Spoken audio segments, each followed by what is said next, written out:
Abertura. Fundo azul. Linha branca horizontal. Se divide em duas e forma um quadrado que logo se desfaz. Círculo se divide horizontalmente em outros coloridos e se desfazem. No centro do círculo branco, reporta a justiça.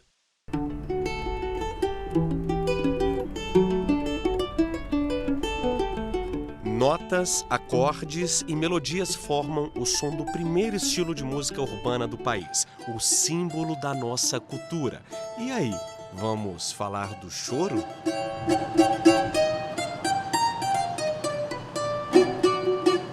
Eu diria que 90% do repertório desse gênero Hamilton de Holanda, é feito de compositor. música instrumental.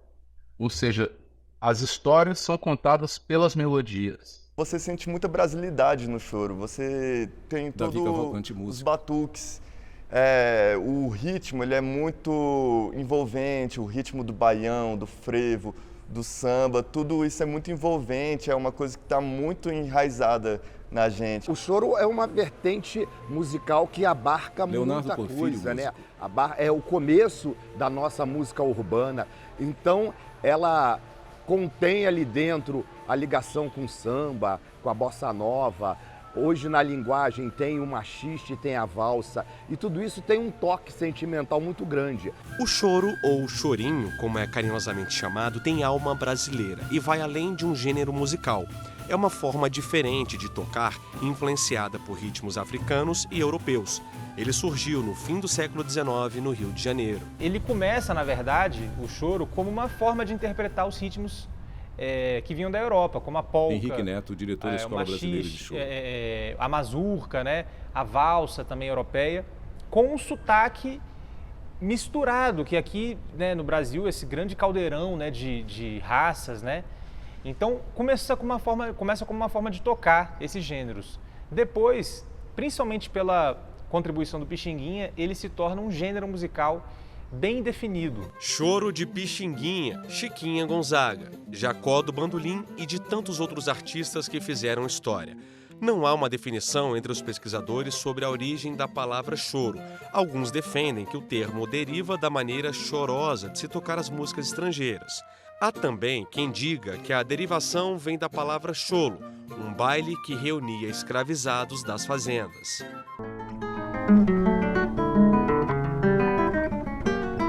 Violão, bandolim, cavaquinho, instrumentos de sopro e de percussão, como o pandeiro.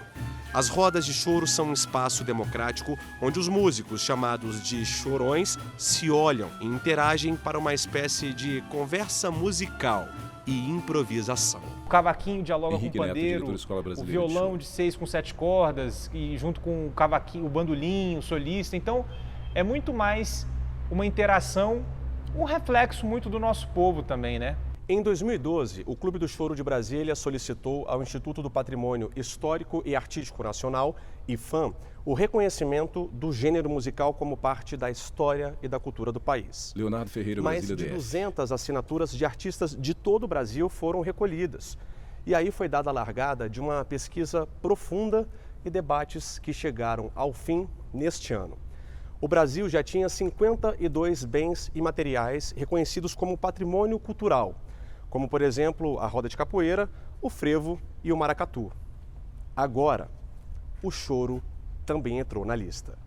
A gente chegou, portanto, à conclusão de um dossiê, a elaboração de um material que contém todas as informações do choro no Brasil, onde ele está localizado, o valor cultural que ele carrega, a origem, a memória do choro e também um documentário que foi elaborado com a contribuição de vários artistas, de vários especialistas do choro brasileiro. O choro é considerado uma música de confraternização, de amigos. Um gênero que reúne grandes instrumentistas, músicos iniciantes e admiradores. O reconhecimento como patrimônio cultural não é apenas um status ou prestígio que o gênero ganha. O choro vai agora para as escolas. Alunos da rede pública do Distrito Federal, por exemplo, vão ter a oportunidade de aprender a tocar instrumentos como cavaquinho, violão e de percussão. É um incentivo para democratizar o choro. O choro e todas as expressões Leandro culturais Graça, do Brasil, presidente do IFAM. para além da sua carga, da sua importância cultural, são também ferramentas de cidadania e de transformação da sociedade. São ferramentas de renda, de desenvolvimento econômico, são ferramentas de inclusão, de educação e tantos outros direitos. Essa chancela que Hamilton o de IFAM Holanda, dá, compositor. é mais como uma maneira de proteger, de ajudar a proteger, ajudar a divulgar, ajudar a criar atividades que façam com que o povo brasileiro tenha contato com esse tesouro que é nosso. Henrique é diretor da Escola Brasileira de Choro na área central de Brasília. A instituição foi fundada pelo pai dele, Reco do Bandolim, em 1997. Também foi o pai quem ensinou os primeiros acordes, ainda na infância. Um caminho sem volta. Os solos tocados no braço do violão já viajaram o Brasil afora, e mais de 15 países, como a Eslováquia, China e Alemanha. A Escola Brasileira de Choro é a primeira do país, um santuário da musicalidade que já formou milhares de músicos. Muitos passaram por aqui e se tornaram referência, como Hamilton de Holanda. Uma escola premiada que atua na vida do músico além da formação. Muitos se tornam instrutores, né? Henrique Os alunos Neto, que diretor da saem Escola Brasileira de Choro. aqui da escola se tornam professores, depois a gente indica para apresentações, a gente coloca para tocar nas apresentações do próprio Clube do Choro, né? Então hoje você vê o cenário de Brasília sendo transformado a partir dessa semente que está sendo plantada aqui há alguns anos, e isso é o que motiva a gente a estar aqui todos os dias. Davi, 24 anos, formando em licenciatura em música pela Universidade de Brasília, conta que começou a tocar guitarra na infância e, para aprofundar o conhecimento teórico, entrou no Clube do Choro aos 11 anos. Eu gostava mesmo, na época, de fazer solos na guitarra. E aí, quando eu vi que tinha um instrumento que fazia solos durante uma música inteira, eu achei incrível isso. Então, que é o bandolim. E aí eu me apaixonei pelo bandolim instantaneamente. Da guitarra para o violão, do violão para o bandolim. E nesse caminho musical, outros instrumentos entraram para o repertório. Eu aprendi um pouco de piano, um pouco de flauta doce, um pouco de saxofone, um pouco de pandeiro, de instrumentos de percussão. Então, tudo isso você acaba aprendendo como aprender um instrumento. E eu acho que isso é muito engrandecedor para o músico e também para o professor de música. Leonardo vem de uma família de músicos. O avô era da banda da Polícia Militar. O tio, compositor da escola de samba Portela. E sempre as reuniões de família no Rio de Janeiro acabavam em samba. Eu sempre toquei desde adolescente violão, Leonardo né? Porfírio, músico. Mas sempre senti uma necessidade de tocar um instrumento de melodia, né? E vi isso ligado ao choro, a oportunidade de tocar bandolim. Morando já em Brasília, é muito comum, desde cedo, você ouvir choro. E é uma música instrumental maravilhosa.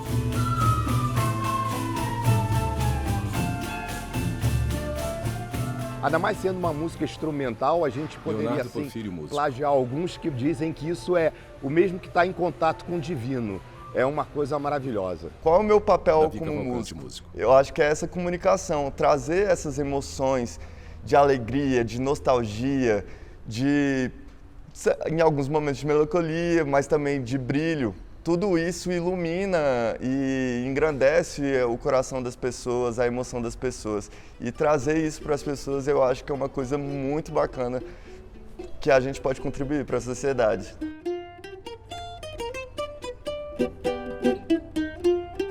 No próximo bloco, a repórter Renata Teodoro conta a história de uma das maiores referências do choro no Brasil, o compositor Hamilton de Holanda. Você também vai conhecer jovens talentos que fizeram do choro profissão. A gente volta já. Vinheta de transição no centro em círculo branco escrito em amarelo, repórter Justiça. Vinheta de transição no centro em círculo branco escrito em amarelo, repórter Justiça.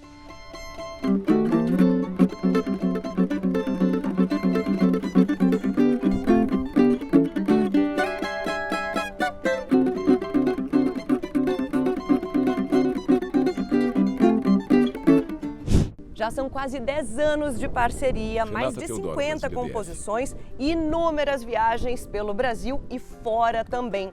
Juntos colecionam memórias e vivências que só a música mesmo para proporcionar.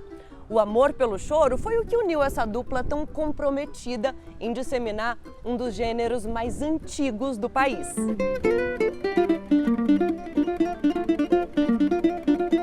O choro é um gênero que traz muito nele riqueza de diferentes gêneros, né? Ele pega o baião, ele pega o frevo, ele pega shot, ele pega o próprio choro, ele pega o samba, né? Ele abraça muita coisa, então ele representa muito a nossa cultura. O choro a gente aprende no ouvido, né? Ou no ouvido ou na oralidade, assim, de um passar para o outro.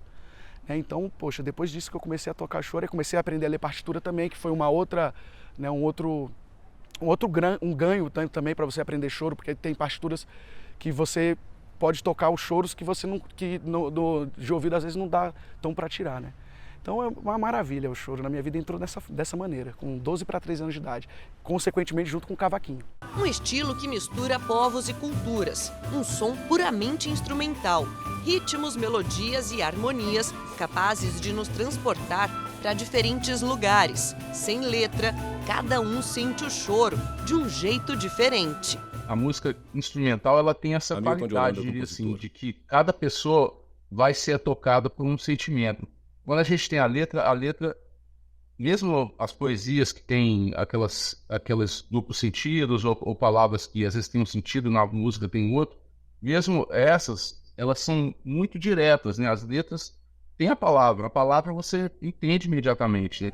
E o barato do choro da música instrumental é que você tem esse sentimento sem ter uma palavra específica te explicando o que é.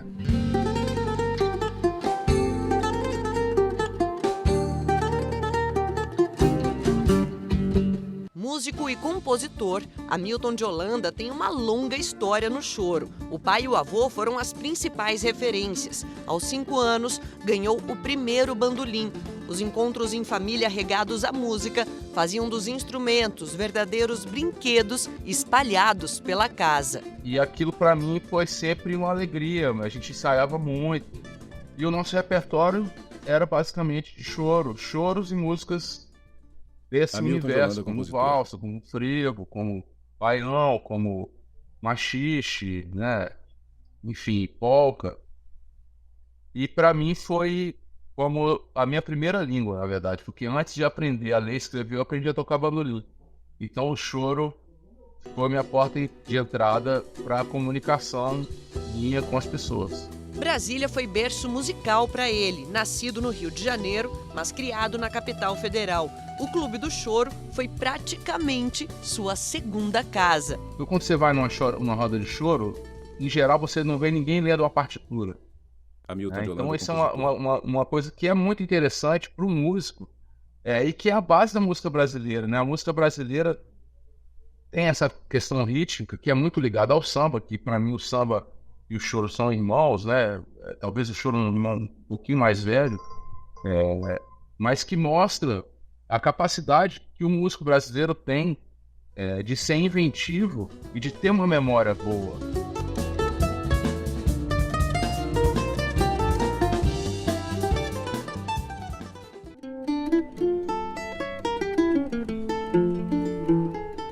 Compositor, bandolinista e improvisador é referência para músicos e amigos como Vitor Angelés. O também bandolinista de 10 cordas preza em seus trabalhos pela originalidade e sensibilidade, fatores que deram a ele importantes premiações.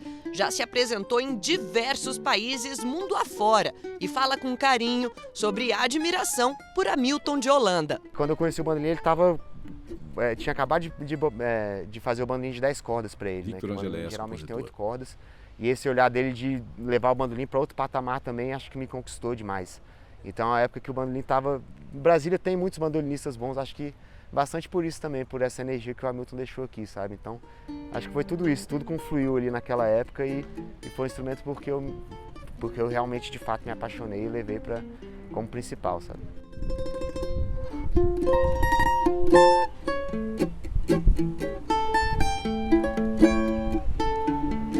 De um lado, bandolim de 10 cordas, do outro, cavaquinho de 6. Márcio Marinho é mais um talento nascido e criado em Brasília.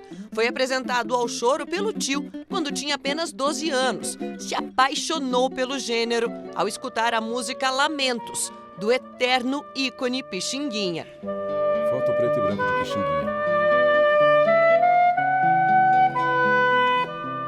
A partir daí, eu comecei a me dedicar ao choro. Márcio Marinho, compositor.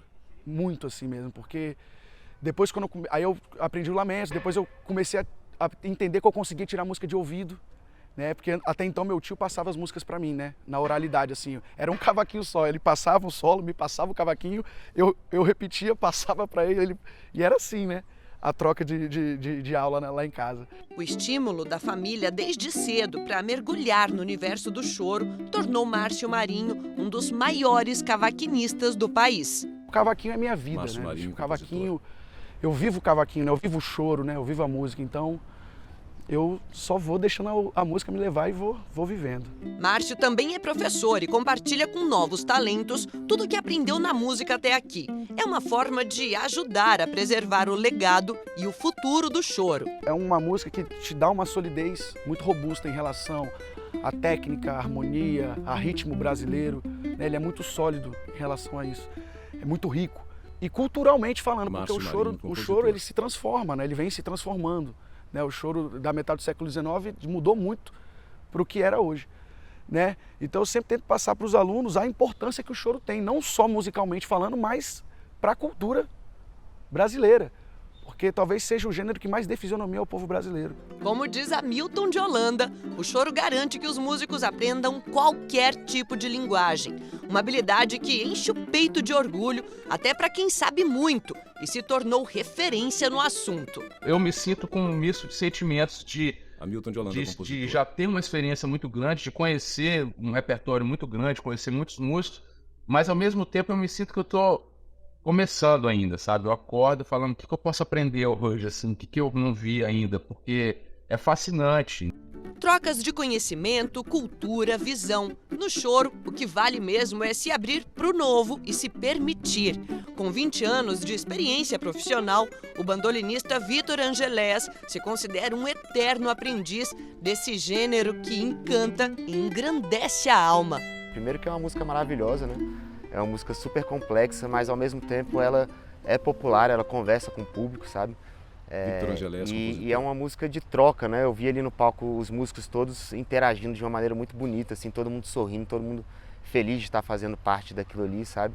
Então eu acho que esses fatores mesmo, a beleza do choro, a identificação cultural, acho que é muita coisa, na verdade, que está de forma subliminar e explícita também no choro que conquistam diversos músicos, diversas pessoas que se apaixonam e levam o choro como uma coisa muito importante na vida. Juntos levam o choro para o mundo assistir e sentem um baita orgulho por fortalecer esse gênero popular de enorme valor para a identidade do Brasil.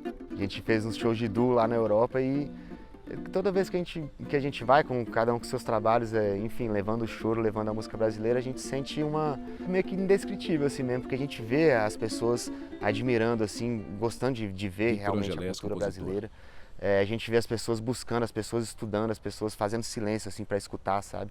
Então é realmente muito prazeroso. Choro do improviso, da riqueza de melodias, dos instrumentos que conversam entre si.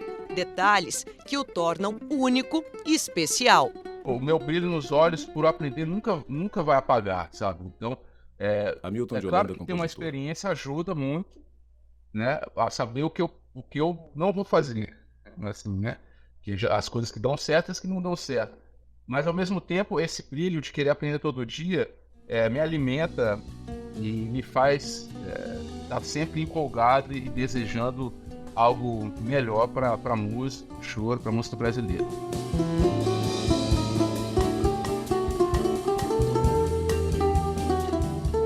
E aí, gostou de conhecer essa galera raiz que torna a nossa cultura ainda mais rica e encantadora?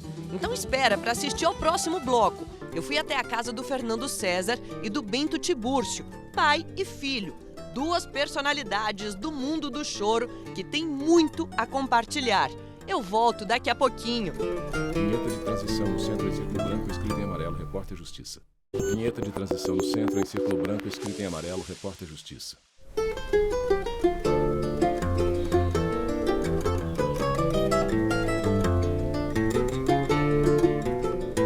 Eles tocam, viajam, compõem e ainda se divertem juntos. Tudo em nome de uma tradição de família. O choro por aqui é ao mesmo tempo diversão e coisa séria. É amor, ganha-pão, aprendizado. é reviver o passado pelas mãos dos mais velhos e construir o presente com o brilho dos mais novos. Ele é privilegiado, né? Como você falou, de estar numa família que... Fernando César Chorão. Pode, né, propiciar isso, a música está presente o tempo todo. Então, eu acho assim que ele tem consciência disso, né, e que de repente no futuro pode ser uma pessoa que possa ajudar a mudar esse panorama. Nessa família, o choro corre nas veias e segue na continuidade de um legado. Com as inúmeras referências que surgiam dentro de casa, Bento conta que ainda novinho se esbaldava ao som de Luiz Gonzaga. Eu ficava, tava ouvindo as músicas e ficava tentando procurar as notas assim, no cavaquinho. Isso ajudou muito, né, a parte musical, assim, do começo, né?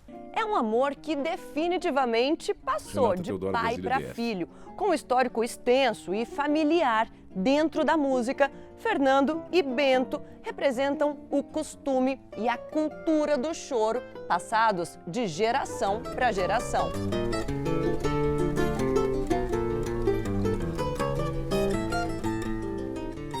Fernando é irmão do Hamilton de Holanda, que a gente mostrou no bloco anterior.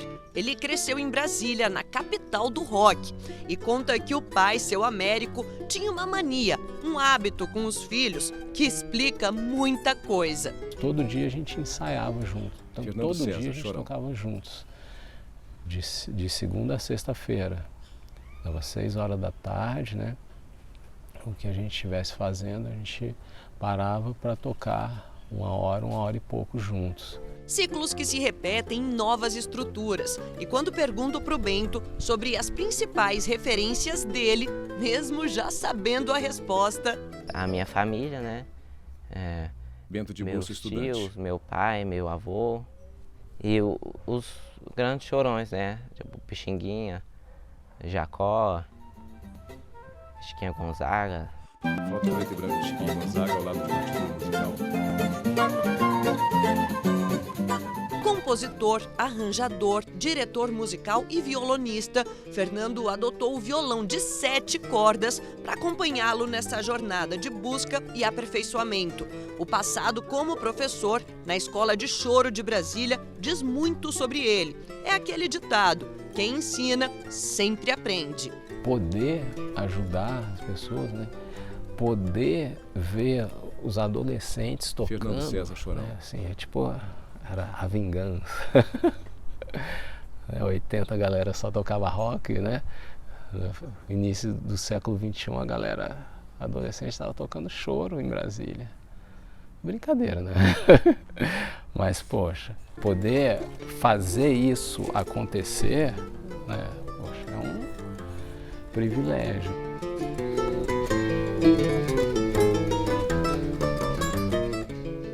Como símbolo da cultura brasileira, o choro se populariza entre os mais jovens. Em Curitiba, sábado é dia da Roda de Choro Mulheril, projeto formado por mulheres que dão vida e continuidade ao movimento feminino das rodas de choro pelo Brasil. Muitas vezes as mulheres não se sentem à vontade Natália Livramento, violonista. Por uma predominância masculina, pelos julgamentos, né, pelos olhares, muitas vezes que ferem diretamente as mulheres.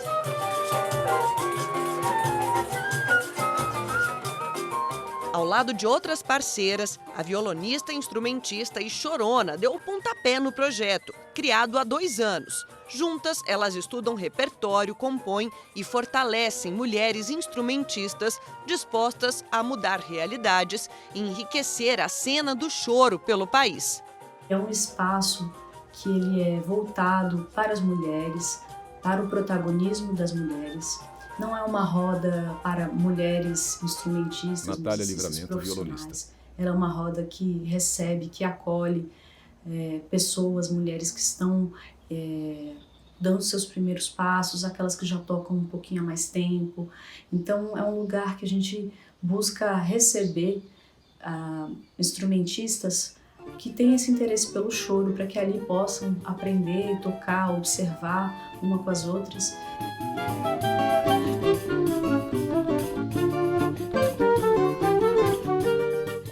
assim, a gente termina o Repórter Justiça desta semana. Mas antes, preparamos uma surpresa para nossa produtora, Judite Aragão. Ela marcou presença na feijoada que aconteceu no Espaço Cultural do Choro, em Brasília, onde anunciaram a criação da Choro Popular Orquestra. Quem aproveitou mesmo o evento foi o filho dela, o Theo. Ele é autista e tem 5 aninhos e, vamos combinar, essas imagens falam por si só.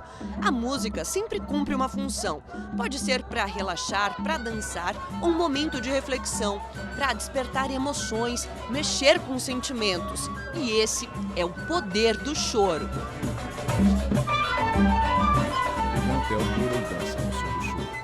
Agora sim, chegamos ao fim. E você já segue a gente no Instagram, @Rádio e TV Justiça. No YouTube, já sabe, o canal é o mesmo. E se quiser entrar em contato com a nossa produção, o e-mail é o reporterjustiça@stf.jus.br. Até a próxima! Créditos finais. Produção Judite Aragão. Rodagem Leonardo Ferreira, Renato Teodoro. Edição de texto Leonardo Ferreira. Edição de pós-produção Thiago Gomes. Cabelo e maquiagem Eliana Brandão. Cinegrafia Lázaro Filho, Harry Joyce. Assistência técnica Câmara Leite e Luiz Melo. Videografismo Lucas Martins. Núcleo de programação Rosa Vaz. Núcleo técnico Fábio Guedes. Núcleo de produção Programas Flávia Soledade. Supervisão Coordenadoria de Gestão da TV e Rádio Justiça, Secretaria de Comunicação Social, STF. Realização TV Justiça 2024.